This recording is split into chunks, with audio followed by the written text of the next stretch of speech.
someone who goes around blabbing about that. That's not me. I don't talk about that stuff. Yeah, but all those I'll kids hint later, at it. listen, all those kids later, you gotta.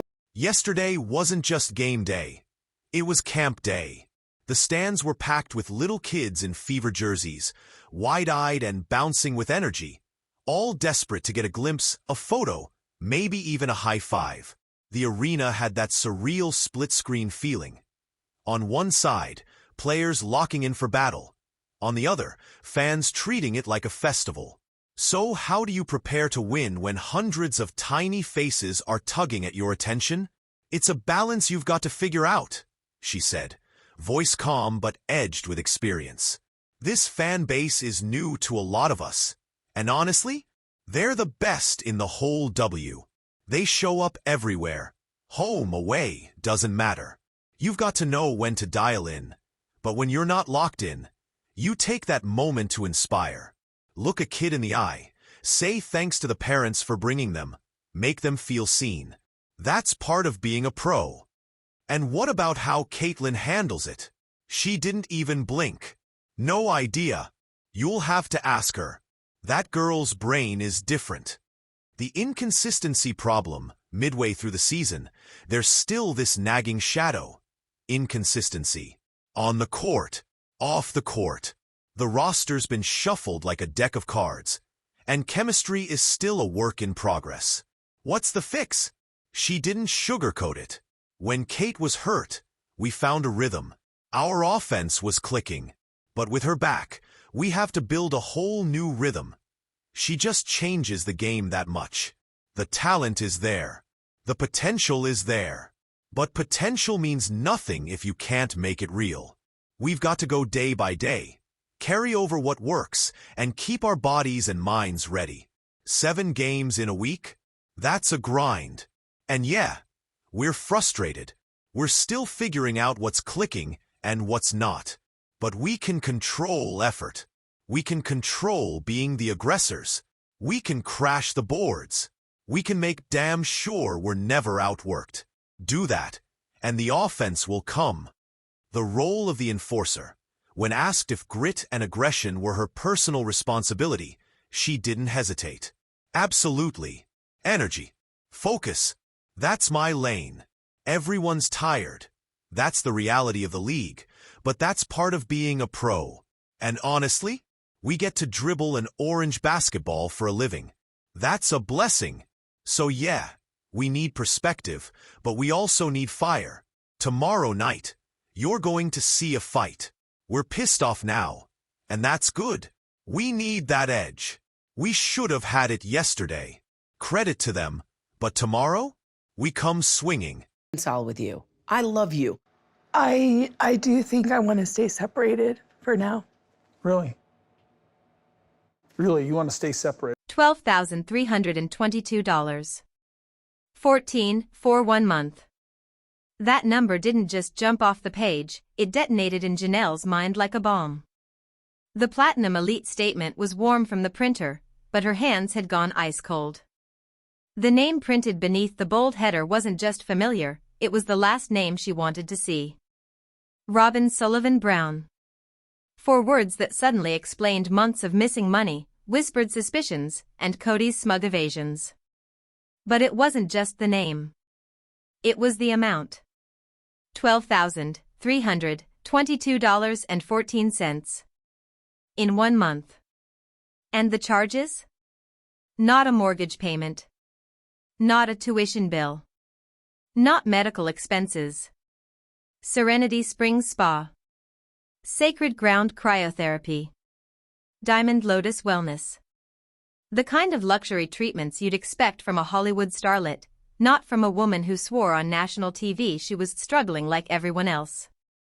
Janelle didn't want to believe it. At first, she thought it had to be spam, one of those fake mailers that just looked official. But the deeper she flipped through the packet, page after page of itemized indulgences, the more undeniable it became. This wasn't just Robyn's card. This was their money. Money Kody had sworn would be transparent, equal, and shared among all the wives. Janelle could still hear his voice from that family meeting years ago. Everything we do financially has to stay fair. We all contribute. We all have access. Now, the only thing shared was the debt. A source close to the family says Janelle had been suspicious for weeks. The communal account was draining faster than ever. Money earmarked for home repairs or holiday flights just vanished. Every time she asked for a breakdown, Kody brushed her off. Utilities. Unexpected taxes. Just life. Except Just Life didn't include a $750 sacred sound detox or $1,100 for ancient aromatherapy alignment. This wasn't life. This was a lie. So Janelle did something smart, something Kody wouldn't see coming. She hit record on her phone. Her voice was calm, but the timestamps marked the moment the walls started closing in on Robyn. June 14th, Serenity Springs, full body renewal with microdermabrasion add-on, $995. The quiet fury in her tone was more chilling than shouting. It wasn't rage that burned the hottest, it was betrayal. And then came the kicker, the one detail that turned this from selfishness into a scandal. The card wasn't even in Robyn's name alone. Attached to it was a secondary billing link to the Brown Family Expense Trust, the same trust that still, on paper, included Janelle, Christine, and Mary as co-signers. That meant their names, their credit, their money, were potentially on the hook for Robyn's $12,000 spa habit. One insider claims Janelle only caught wind after noticing a small Brown admin wellness charge ping during a Costco run. Thinking it was a bank error, she called to dispute it. Instead of an explanation, she got transferred to a manager who recognized the name and lowered his voice. You'll need to speak directly to the primary cardholder. Janelle didn't scream. She didn't slam the papers down. She walked into the living room, where Christine was sipping tea. You might want to sit down. She spread the pages on the table. Christine's eyes darted over the numbers, her jaw tightening. By page 3, she gasped. You need to see this. What they uncovered next wasn't just indulgence. It was deception, meticulously hidden. The charges weren't billed to Robyn Brown. They were under our Sullivan Brown, routed through an account labeled Household B. That's when Janelle remembered a conversation from years ago. Mary offhandedly mentioning Robyn had convinced Kody to label her expenses separately for tax reasons. At the time, it seemed like legal housekeeping. Now, it looked like the perfect cover for financial siphoning. And just when they thought they'd hit the bottom, Christine's phone buzzed. A text from someone who used to work the front desk at Serenity Springs. You might want to ask about the VIP room charges. Not everything shows up on the main invoice. Christine read it aloud. Janelle froze. There's more, she whispered. Because if the visible charges already totaled over $12,000 in 1 month, the hidden ones could be catastrophic. This wasn't just a bill. It was a blueprint of betrayal, and for Janelle, the proof she'd been waiting for that the family she thought she was protecting had been bleeding her dry in silence. And now? She wasn't just going to confront them. She was going to expose them. We're out of time. Inside the fever's boiling point, the locker room still smelled like sweat and frustration. The Valkyries had just handed them a game that stung more than the scoreboard could show. Nobody was in the mood to pretend. They're a great team, she admitted. But it's not our standard. And honestly, we're running out of time. That's the truth. This needs to light a fire under our butts. And tomorrow, you better see the energy shift. Why the anger runs deep. Was this frustration just about last night? Or was it something building all season? She didn't hesitate. All of it. We have great spurts. And then nothing. Why are we not consistent?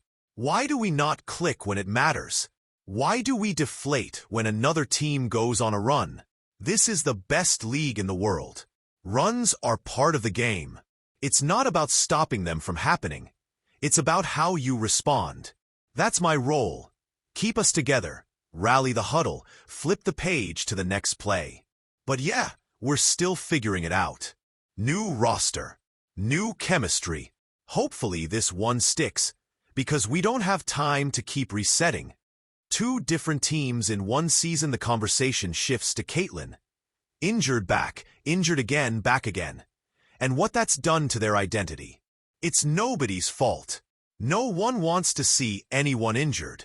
But with her, we play one style. Without her, a completely different style. Honestly, it's like coaching 2 teams in the same season. But once we get rhythm with her in, we'll be dangerous. Thing is, we can't just keep saying it. At some point, you've got to put your money where your mouth is. 8 minutes of nothing, then there are the droughts. The kind that drag on for 8 minutes. No buckets. No rhythm. Just silence on the scoreboard. We're never going to shoot 30% again. We have too many weapons for that. But you can't explain it away. Sometimes you're just out of whack. At the end of the day, you've got to hit your shots, me included. Energy felt low, but we were still dialed in. That's progress. Tomorrow, though, we owe them. Hell, we owe everyone at this point. And when the shot isn't falling, you control what you can control. Defense, communication, effort. You flip that switch and make it ugly for them. The quiet star who's had enough. Kelsey Mitchell speaks. Kelsey Mitchell has been here long enough to recognize patterns. Long enough to know the difference between a loss and a lesson. Yesterday, that wasn't just a loss. That was a boat whooping, she said flatly. And you've got to treat it for what it is, a lesson. Look in the mirror. Be honest. Use it. Don't let it happen again. Sophie called the team pissed off. Mitchell smirked. Her words are her words. But yeah, there's agitation. If it was easy, everyone would be doing it. This is fight or flight. And I like to think we're fighters. Pissed? Maybe. Ready to swing? Definitely. Atlanta awaits. And this time, they punch first. Atlanta's been a thorn all season. Every meeting, they've found a way to hurt the fever. Tomorrow could be different. You turn the page, but you know they're coming for your head. Everybody is. So you punch first. I think we're tired of getting punched in the face. So tomorrow, we hit first, no matter what. The respect for playoff warriors, those droughts? Kelsey's been in them. She hates them. It sucks. And it makes you respect those playoff teams even more. Because when the game turns against you, the easy thing is to splinter. We did that a little. Can't happen anymore. We've missed too many opportunities already. From Brazil, with fire.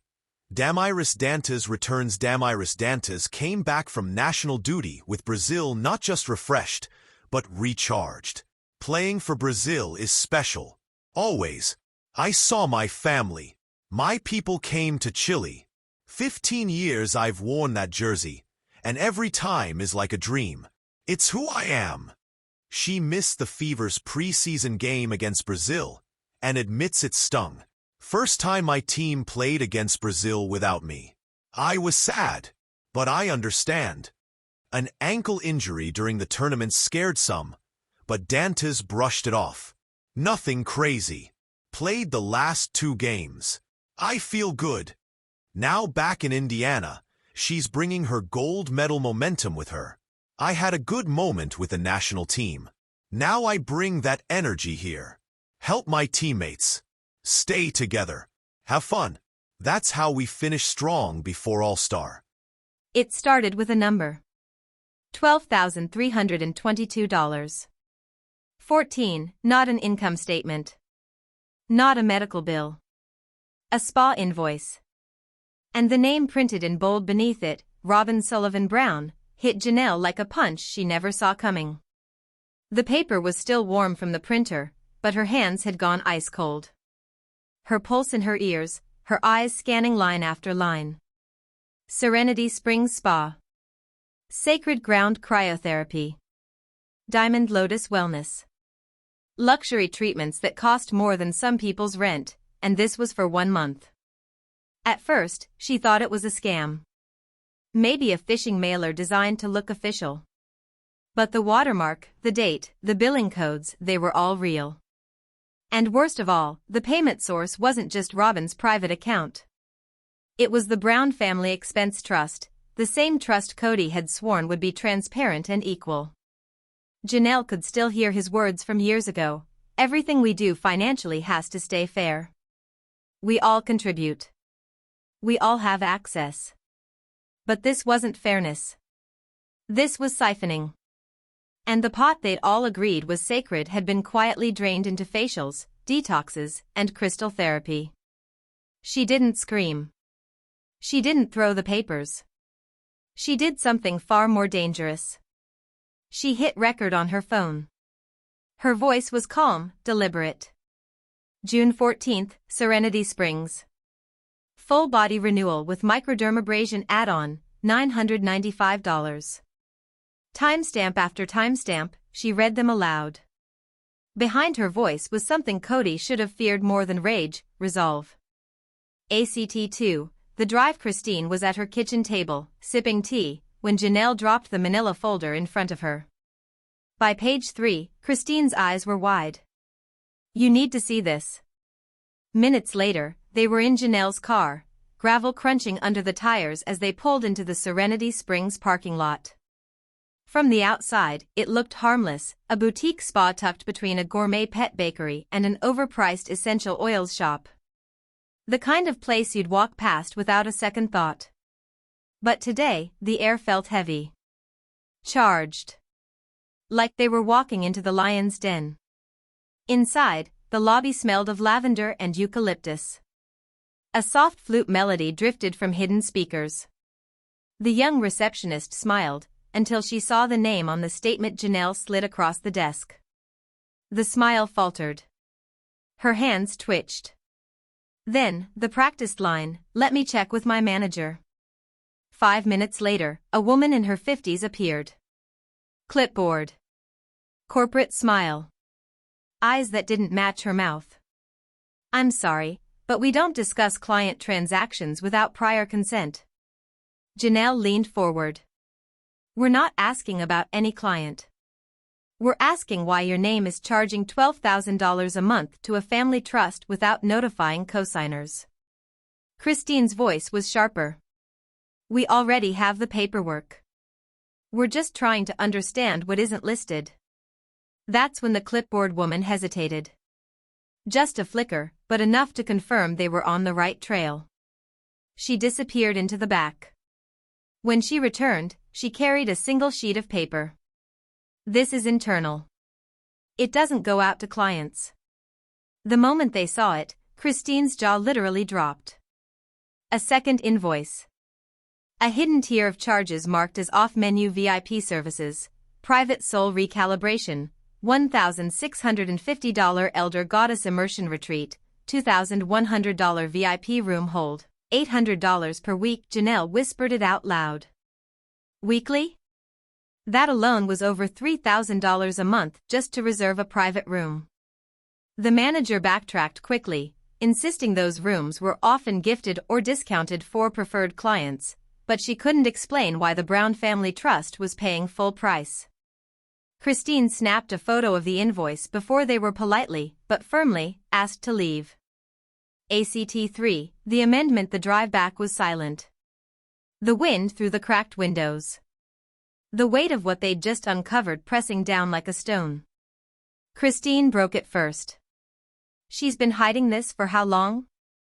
Janelle's phone buzzed. A text from Mary, "Check your email. I just sent you something you're going to want to see." Janelle pulled over. Opened the PDF. And froze. Trust agreement amendment. Dated last year. Robyn's signature, right there. Kody had quietly named Robyn primary trustee of the Brown Family Expense Fund, without telling the others. Now it all made sense. The charges weren't the full story, they were just the beginning. If Robyn controlled the trust, what else had she signed for? Christine's voice was low. "This isn't just money. This is manipulation." Janelle nodded. It's time we bring this out into the open. Flush it, fight back, and punch first. Inside the Fever's boiling point before Atlanta, the Fever's last game wasn't just a loss. It was a public gut punch. The locker room air still felt thick with what head coach Stephanie White later called a level of desperation. The kind where your season can turn or collapse in an instant. Aaliyah Boston didn't sugarcoat it. We have to flush that game completely, she said. It didn't go our way. We didn't execute on either end, and there's no time to sit in it. Every game's a lesson. This is about resilience, and Atlanta's coming in ready. We have to match that from the tip. The all-star stage, and the weight of gratitude Boston's face brightened only when the conversation shifted to her third straight all-star selection, and being named a starter again. It's a blessing I never take for granted, she said. The fans, the support, the doors God has opened for me. It's incredible. And having all-star here in Indy? That's going to be electric. These fans show up for us every night. I can only imagine the noise when the whole league is in town. The noise will be extra sweet knowing she'll share the all-star court with Caitlin Clark and Kelsey Mitchell. When they named Caitlin a captain, I was in the back saying, "Pick me, pick me, pick me." She just laughed. Playing with her, and Kels again? Gamebridge is going to get a show. From Island Court to the W's biggest stage, the All-Star break is one of the few times Boston allows herself to look back. To the court her father built for her and her sister. My parents won't miss it, she smiled. My mom asked my dad, and he said, "Are you kidding me? We're going." I think about that little girl from the island, now playing on the biggest stage in the world. It's something I'll never take for granted.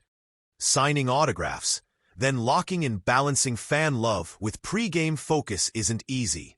I always sign a few in between warm-up and chapel, she explained. People pay their money to be here. They're excited, and they fill the seats. You want to give that love back. Sometimes I have to run, but I tell them, I'm going to chapel. God's okay with it. Stephanie White. No margin for error. Head coach Stephanie White didn't hide her frustration after the Valkyries' loss. We have to be better, she said. Our attention to detail has to be better. We've got to stop waiting for someone else to do it.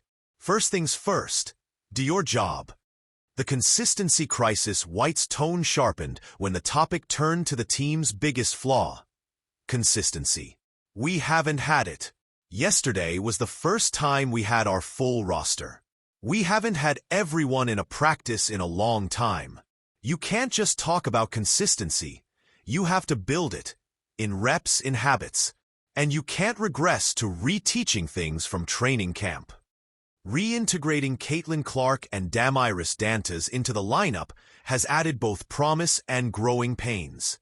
It's about finding that rhythm again, knowing exactly where your teammate will be, trusting they've got your back, and playing with intentional effort. Pissed off, in the right way. Sophie Cunningham called the team pissed off. White didn't disagree. You can't get too high or too low, but there has to be urgency, desperation without panic. This league is too good. There's no margin for error. That desperation has to be in how we play every possession. Scouting Atlanta. Punch first. White's focus is crystal clear heading into the matchup. Handle their size. Make catches difficult. Take away their strengths. We'll live with certain shots, but not their first option. And finish plays. They're going to come for us. Everyone does. We have to punch first. The bigger stage. All-Star in Indy for White. Having All-Star weekend in Indiana is personal. This is basketball country. Whether you play or not, you live it here. High school gyms that feel like arenas. College rivalries that stop the state. And now the best women's players in the world coming here. It's another chance to show the pride we take in the game. She smiled when Tamika Catching's name came up. She's a pillar of this franchise. First of many things here for the Fever. She deserves every flower she gets. The fandom factor the Fever's home crowd has been electric all season, especially with the influx of young fans. White sees it as more than just noise. A lot of our players were once those kids in the stands. They know how much it means to interact. That's one of the great things about our league. Boots on the ground, connected to the community. If you see her, you can be her. Once the ball tips, though, White's focus narrows. It's a game again, but the growth we've seen in our fanbase? It's incredible. These players are used to sold-out arenas in college, so they're ready for it. And here in Indiana, basketball really is different. But Janelle, she wasn't ready to move on. Not when every instinct told her there was more under the surface. The spa bill, that was just the tip of the iceberg. And if there's one thing Janelle had learned after 3 decades in this family, it's that when Robyn's lips are sealed, her secrets are screaming. So, Janelle started digging. Quietly. Methodically. A trip to the bank under the guise of checking a balance. A casual coffee with an old friend in Flagstaff who happened to know a woman who worked front desk at Serenity Springs. And there it was, the crack in the perfect facade. The spa trips weren't monthly. They were weekly. And they weren't just about massages and facials. Serenity Springs had something else, a VIP restoration package. 6 hours of full rejuvenation, private mineral baths, champagne service, and a price tag that made Janelle's stomach turn. Over $3,000 a visit. That meant 1 month of Robyn's self-care was costing more than Janelle had spent on groceries for all 6 of her kids in a year. And then came the kicker. The bill wasn't going to Robyn's personal account. It was tied to the family trust. The same trust that was supposed to pay for kids' education, emergency expenses, and property taxes. Robyn wasn't just splurging, she was draining the safety net. Janelle's mind flashed to Savannah, counting tips from her part-time job just to cover gas. To Gabriel, struggling to find a way to afford college after Kody couldn't help. To Garrison,